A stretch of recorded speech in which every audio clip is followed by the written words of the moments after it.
Hello, welcome to You Beauty. This is The Formula. I'm McCarren, and today I am joined by one of my favorite Australian creators, Beauty Without the Bullshit. This is Sam by the Counter. Okay, so welcome, Sam. Thank you for having me. You've just told me off mic that we are popping your podcast cherry. Yes, that's right. I've done a couple of IG lives, but never a podcast. So this is a whole privilege for me. Oh, it's also it's way better than lives, I think, because if you do say something, we can just edit it out. Like, I say silly Fair things enough. all That's the good time. to know. Although, yeah, sometimes then they'll leave them in just to, Yeah. I don't know, for the giggles. But let's start with Sam by the Counter, your Instagram account, your brand. Why did you start it? Was it all about getting rid of, you mentioned before that it was about getting rid of this whole like clean beauty rhetoric that, you know, so many different brands try to talk about. Like, was that the original reason behind starting the account? Yeah, kind of. Like, I don't have a science background, so I wasn't in a position to actually talk about things from like a place of authority myself. But I wanted to try and get to a point, even in a small way, where I could probably amplify the voices that I felt like were actually adding a scientific lens to a topic instead of just marketing. So I was, trying to come at it more so from how can I help rather than being like the primary like leader of that. Okay, that's really interesting though. And I will get you to later on in the episode maybe tell me some of your favorite scientific voices in Australia that you like to listen to. Yes, definitely. But what is, in your opinion, the single most harmful sort of skincare rule or piece of clean beauty propaganda that you've had to unlearn yourself and that you see the most often sort of trawling around the interwebs? Look, I guess these days we're bombarded with a lot of health advice, a lot of wellness advice, and that part, clean beauty is part of that. They kind of like clean beauty loves a shortcut. So there's a concept called like correlation does not equal causation, which is like, I guess, a scientific or really a real world concept. But clean beauty thinks of things in a way where it's like correlation does equal causation. So they basically take an ingredient, like, and it might show harm in one context, but then they apply that harm in all different ways. So it's just jumping to a lot of conclusions without really taking into account dose or context or vehicle or anything else in terms of how a product might be made. So it's just like a glimmer of truth that gets expanded into this whole like fear-mongery story. Do you know, in one sentence, I think that you've just better articulated why clean beauty is bullshit better than anyone ever has. Thank you. Well done. Thanks. That I'm going to now steal that. Yeah. And when I'm explaining it to people, that was genius. You often say that reading an ingredient it doesn't mean much when you're looking at it in a list because full formulation is key. And unfortunately for the average person, when they're standing in a pharmacy aisle and they're trying to look at the ingredients and see, how does this one compare and what's in this one, what's on that one? What is the biggest mistake you think that people make when they're trying to figure out if a product is actually good? Well, what social media? Using their Yuka app. Sorry?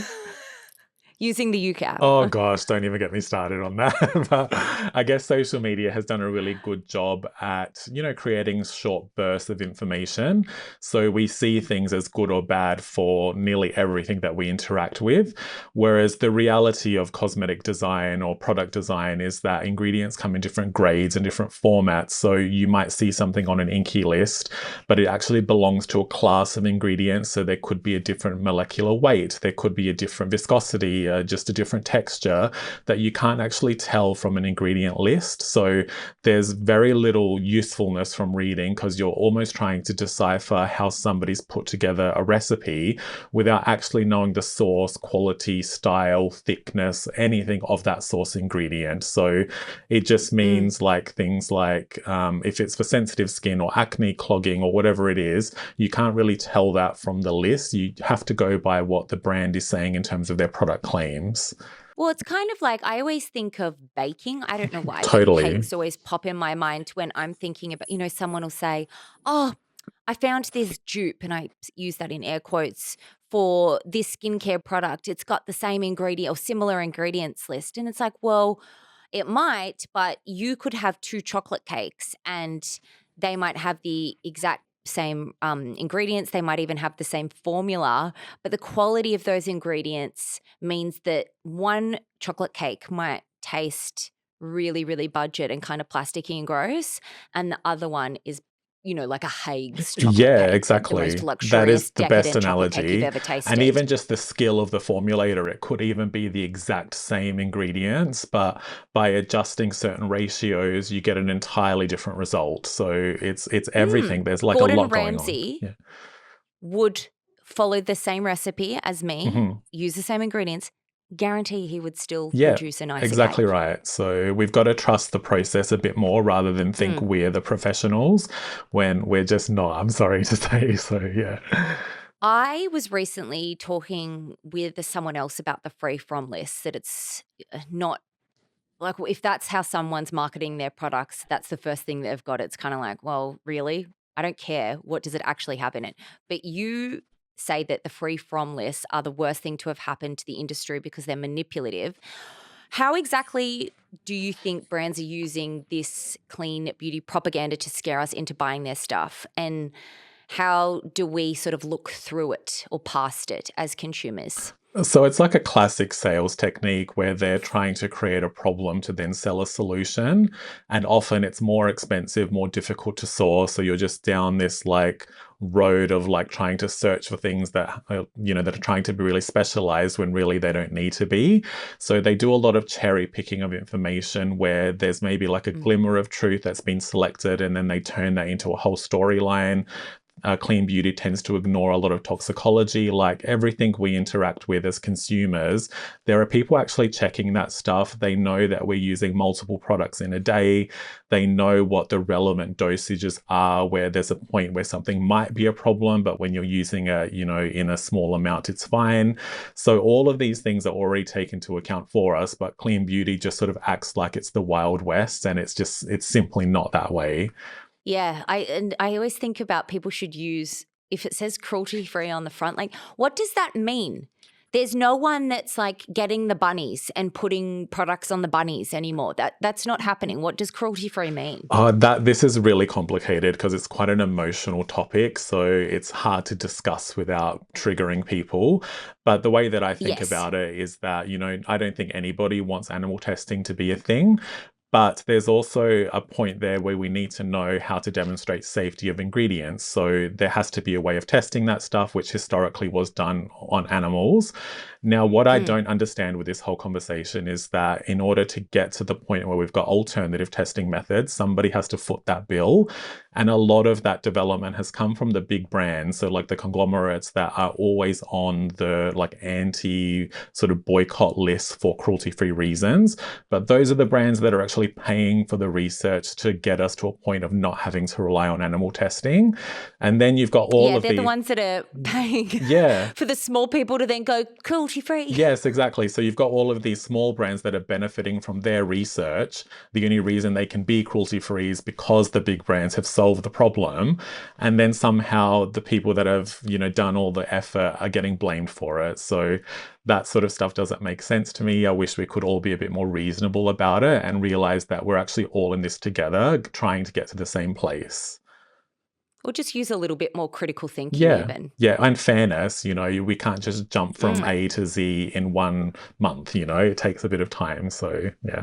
What do you think is the single biggest skincare myth that you hear constantly or see constantly on socials that drives you mad? And what is the real talk argument against it? So this is more of a pet peeve of mine, and I really dislike... I love it. Tell me your pet peeves. I dislike the anti-fragrance rhetoric where it's like if you've got sensitive skin or anything like that, where you automatically have to avoid fragrance ingredients or sometimes even alcohol. And it's like, again, it's the thing where there are professionals behind these ingredients. Fragrances can be designed to a point where they're almost hypoallergenic. They've been tested so thoroughly that if a brand is putting fragrance in something that's made for sensitive skin, you can probably trust that it's going to be fine for most people. Now, of course, there are certain people people that have allergies and that doesn't apply to you. But for the general public, you don't need to live your life like you have an allergy. These things are designed with intention. So just chill, you know?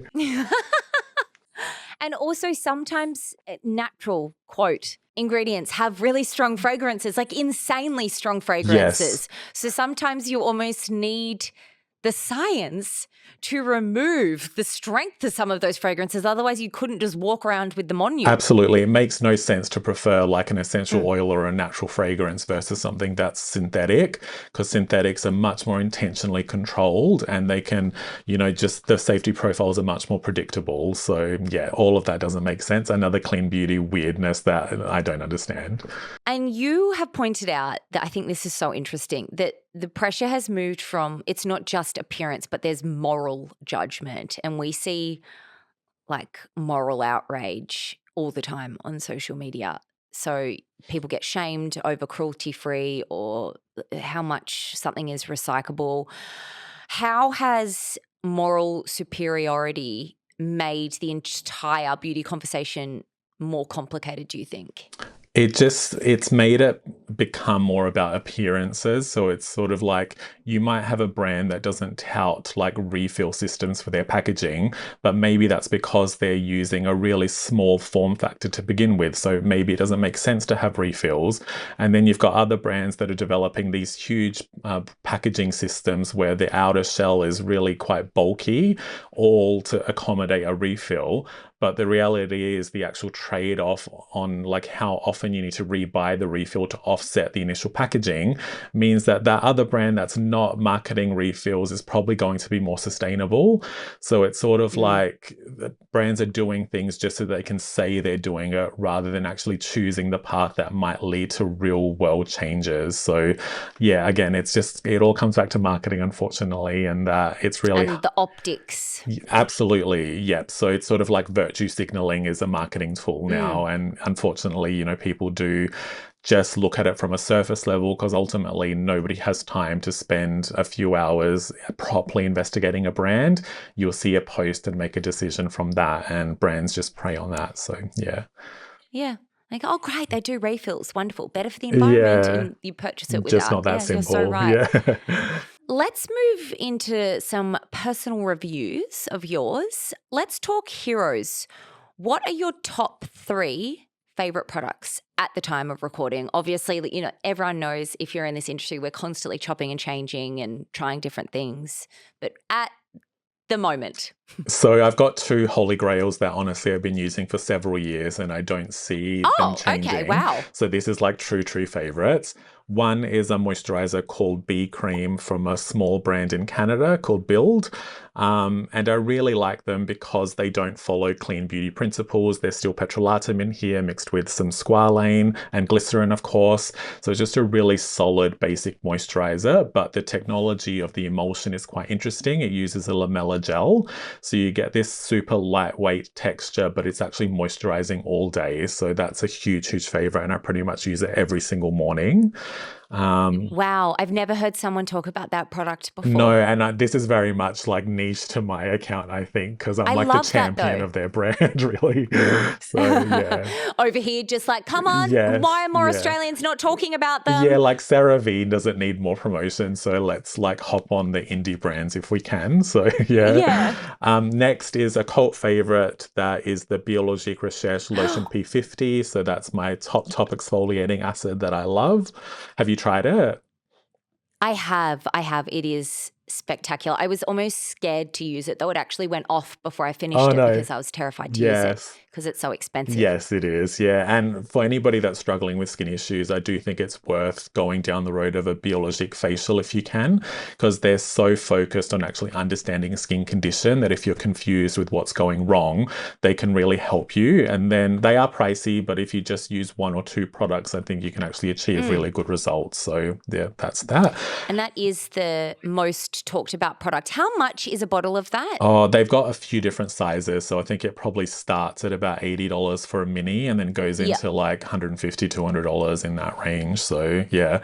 That also shows how little you don't have to buy them that often. No, yeah. Because they last a long time. That's right, yeah, especially the big sizes. And I guess I thought I'd sneak into more recent favorites just quickly. So I really enjoy the Rationale, the milk concentrate, which is for like redness and soothing. So that's like an Australian, I guess, luxury leaning brand.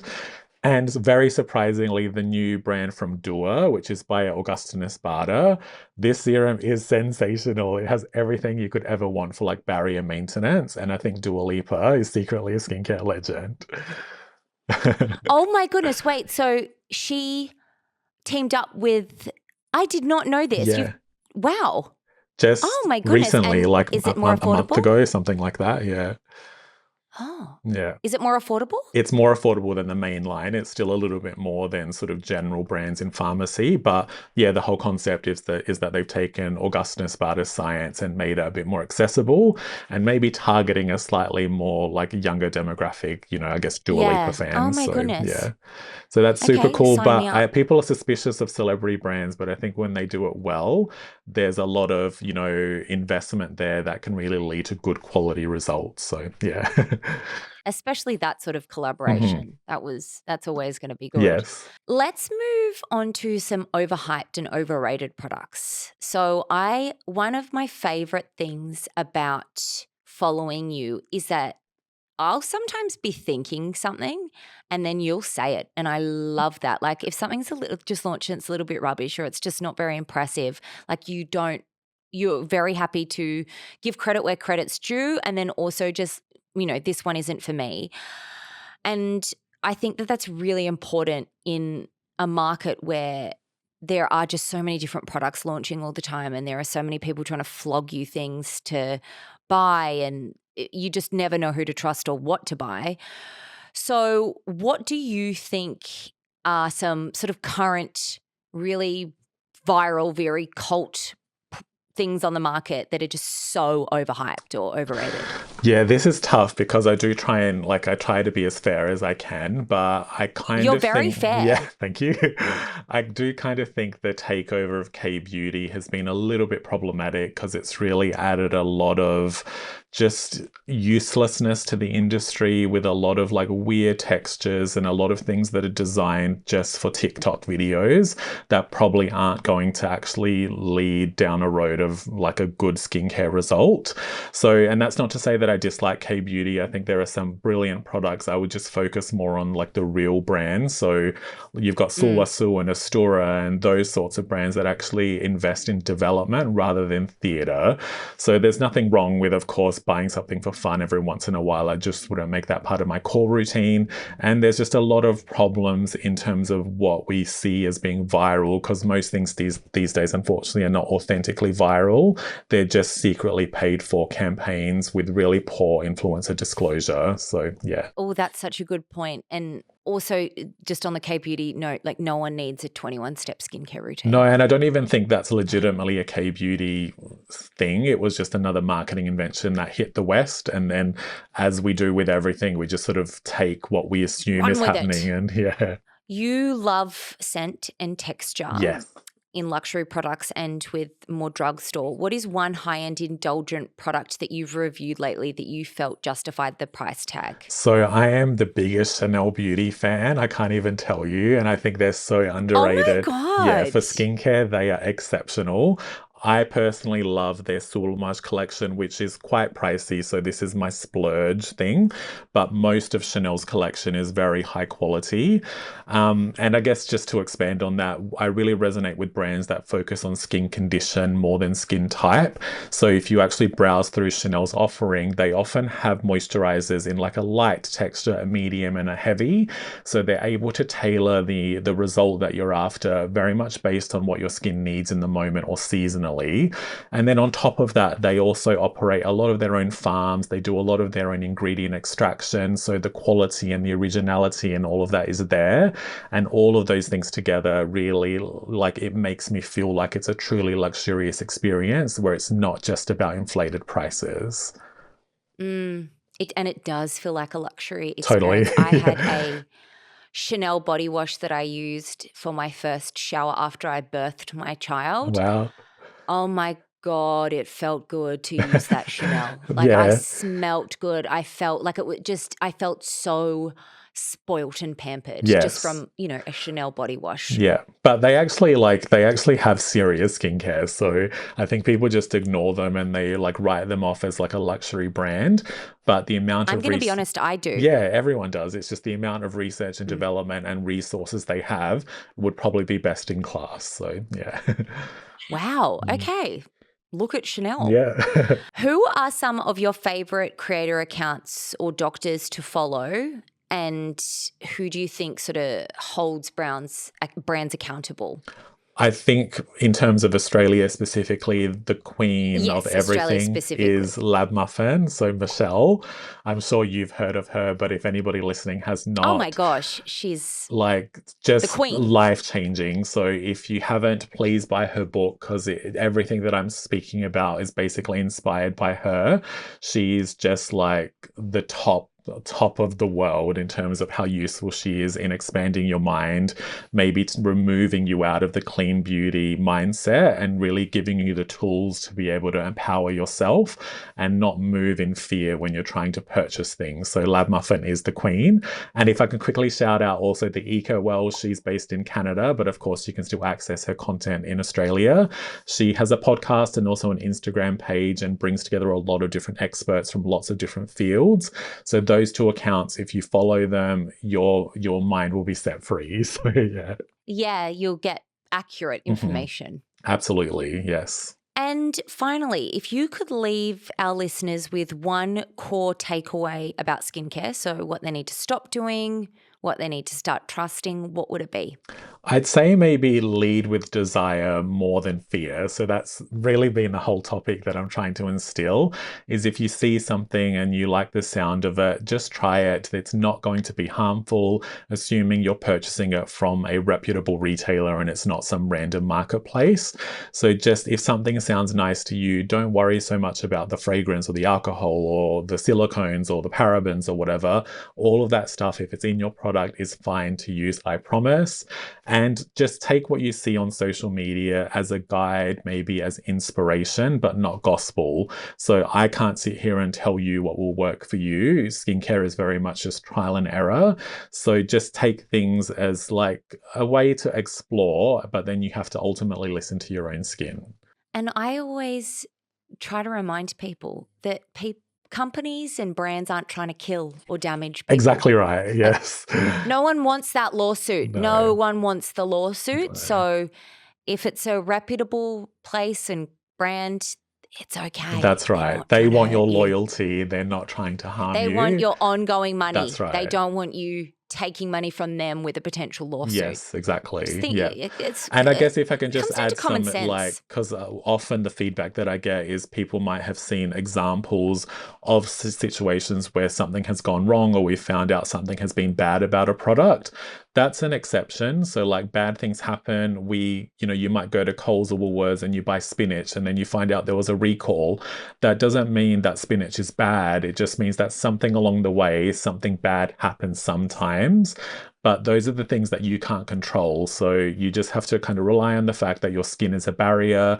It's there to shield you from the environment. And so applying a moisturizer or serum is not going to affect you in a way that clean beauty might imply. Well, I hope you enjoyed that chat as much as I did. I know that everyone will. That was so mind-blowing and so good. Loved the anecdotes. So we will be back with someone else next week. And in the meantime, you can find us on Instagram and TikTok. Bye.